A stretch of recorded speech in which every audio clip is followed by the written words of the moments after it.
Bonjour et bienvenue dans votre émission Flash Info. Voici l'essentiel de ce qui se passe en France et ailleurs dans le monde.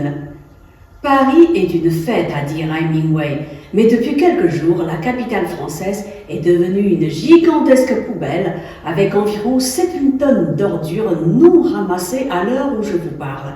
Hier, le 14 mars, Gérald Darmanin, le ministre de l'Intérieur, a donné instruction au préfet de police de Paris de demander à la mairie de réquisitionner des moyens pour évacuer les milliers de tonnes d'ordures jonchant les trottoirs de la capitale, au 9e jour de grève des éboueurs qui contestent le projet de réforme des retraites.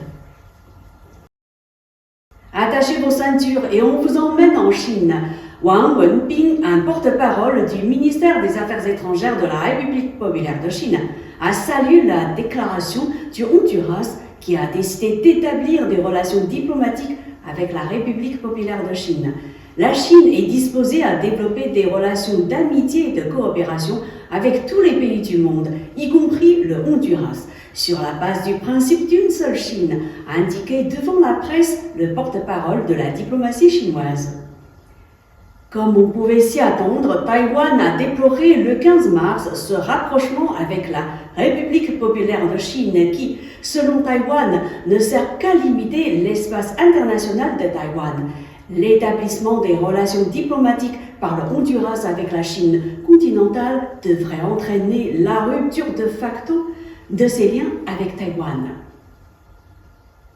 Retour en France, selon l'INSEE, l'inflation a atteint en février 6,3% sur un an, tiré par l'envolée des prix des produits alimentaires, devenu son premier moteur devant l'énergie. L'INSEE avait auparavant estimé la hausse des prix à la consommation à 6,2% sur un an en février, qui marquait déjà une accélération par rapport au mois de janvier avec 6%.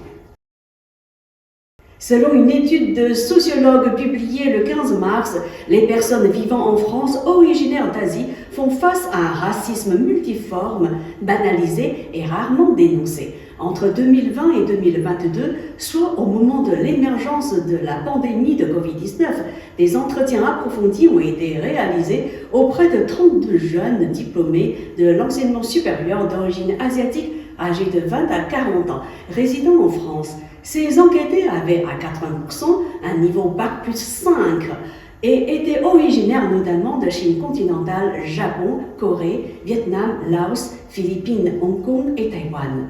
Les 2/3 étaient nés sur le sol français. Toujours selon cette étude, certains d'entre eux, enfants de restaurateurs, racontent avoir subi à l'école du mépris social avec des moqueries de leurs camarades du type du sang les nems, bol de riz, qui a nourri quotidiennement un sentiment de honte, mais a aussi pu conduire à forger une attitude de surcompensation et d'envie de réussir. Selon la Banque de France, le nombre de défaillances d'entreprises en France a continué d'augmenter en février dans tous les secteurs économiques, tout en restant inférieur à la période pré-Covid. En cumul, sur les 12 derniers mois, on dénombre 43 886 défaillances contre 29 124 un an plus tôt, soit une hausse de 50,7%. C'est la fin de cette émission. Merci à vous de l'avoir suivi. À demain sur Mandarin TV.